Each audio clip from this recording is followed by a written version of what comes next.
So the Transformers franchise has been pretty hit and miss for me over the years, but when they announced that they were going to add the Beast Wars characters into this film, I figured I'd give them my money.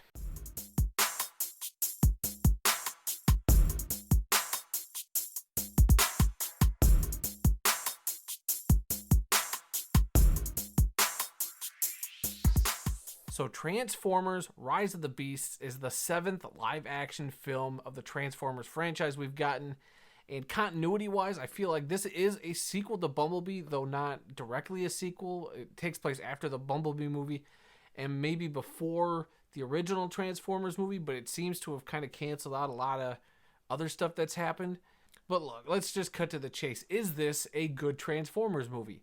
Yes. But there are still quite a few problems I had with the film, which I guess we'll get into. But first, let's start with the story. And the story is pretty simple. It's Optimus Prime and the Autobots have to team up with a group of transforming robots who are mainly like animals called the Maximals. They have to team up with them to prevent the, I'm going to butcher it, the Terracons, I want to say.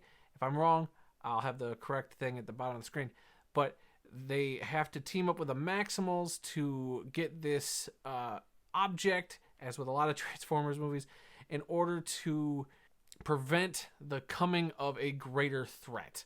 And to be honest with you, it's kind of the premise you would want from a Transformers movie. And I think it worked for the most part. It unfortunately, where it falls apart is with some of the human stories in the film, which I get why they were there. I just don't feel like they got fleshed out as much as they probably could and should have been in order for us to get invested in that.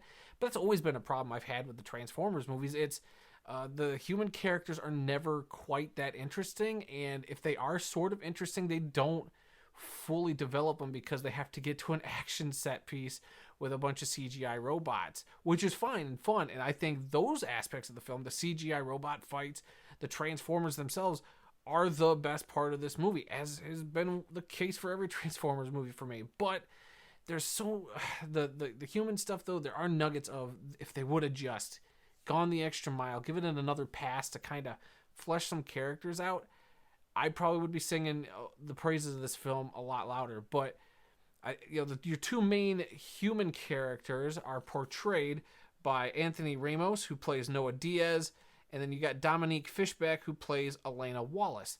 So as far as Anthony Ramos's character, Noah, I like what they were trying to do. They, like I said, they just don't get quite there. There's a lot of like good little one-liners he kind of throws out there, kind of the a few lines that you see like, oh, this is the point of the movie. You know, he's got a journey that kind of connects to one of the Autobots, and it's interesting. Like, okay, I see where you're trying to go. You just don't quite get there. And I don't want to say it's his acting performance. I think he himself does a fine job. It's just the character doesn't quite 100% work. And as is the case with Dominique Fishback's character, Elena, I think she is my favorite character of the movie outside of the Transformers.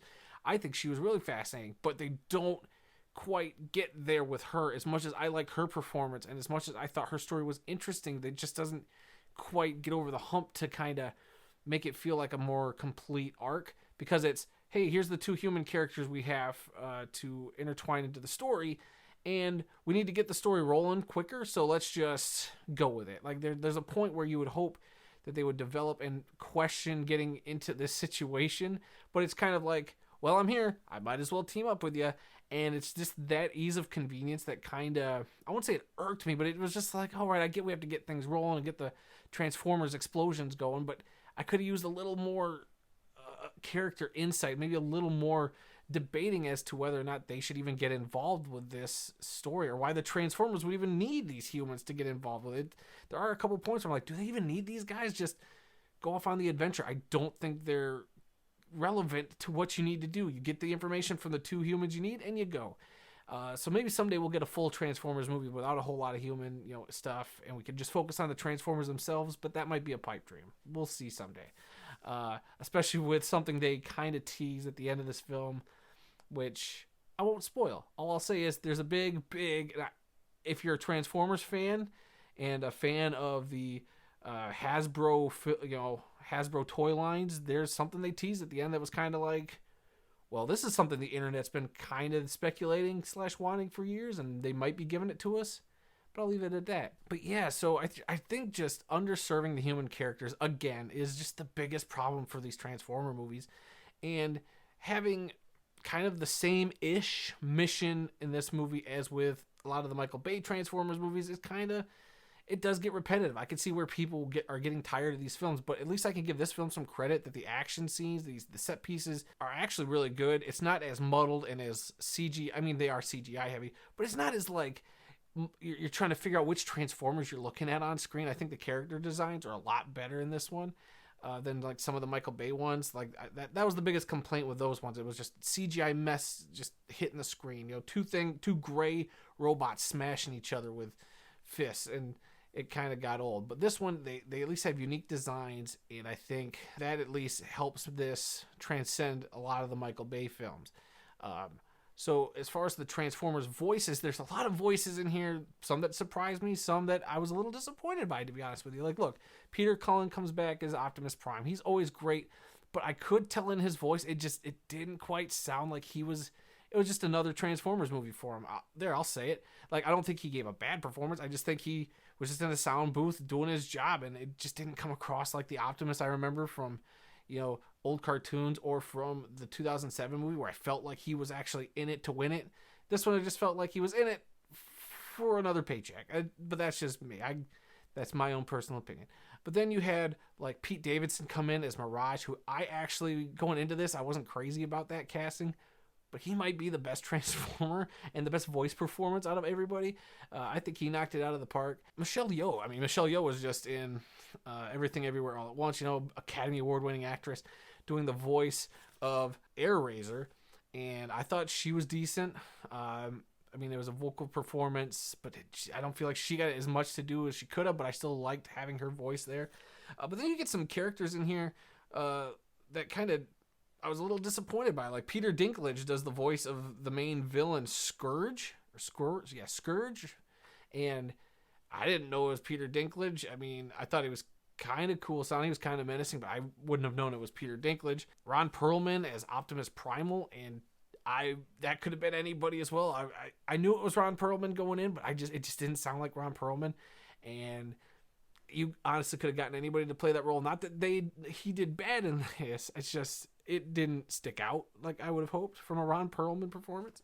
But one thing I did like was they did have a Autobot come in here called Wheeljack, played by Cristo Fernandez. And for those of you who watched Ted Lasso, that's Danny Rojas. So all I could think about whenever this guy was on screen talking was Danny Rojas, and I love that. I just kept picturing Danny Rojas as a Transformer. I dug it a lot. So I think that this film is better than 4 of the Transformers movies, and I think it doesn't measure up to Bumblebee, and it definitely doesn't measure up to the original Transformer movie for me. But it's up there. Like, it's top 3. I mean, when you see my grade, you're gonna be like, that's not a high bar. But I still enjoyed it. I thought it was good. It did get a little long though towards the end. I was kind of nodding off, because like I said, the story not super great. I mean, they're getting an object, and the whole third act is them retrieving, preventing Earth from being destroyed, kind of CGI fest, which is fine. But at that point, I was like, man, like this film probably could have been tightened up a little bit. So yeah, I'm going to end up giving this film a B-. I think it is a good time. I would recommend it to people. It is better than a bunch of the Transformers movies, and hopefully it kind of turns the narrative of the Transformers franchise back in the opposite direction and back into the good graces. Because now I think between Bumblebee and this, they're at least on a good trajectory. I mean, while this isn't as good as Bumblebee, it didn't have to be, but it helps that there was another solid Transformer movie that didn't upset me or didn't offend me, to be honest. The story just still needs some work, and hopefully with kind of what they tease, maybe they'll go in an interesting direction with this franchise, which I like the possibilities of. So if you guys could, please hit that like button, subscribe button, little bell notification to be notified whenever I drop new videos. That would be greatly appreciated.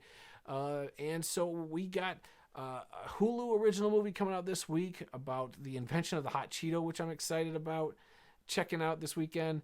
And then I actually got to go to a theater to see Raiders of the Lost Ark, and I'm going to hopefully get that video up as we get prepared for the new Indiana Jones movie later this month. So much happening. June is packed. I can't wait to get to all these movies coming out. And until the next review, guys, I'll be seeing you.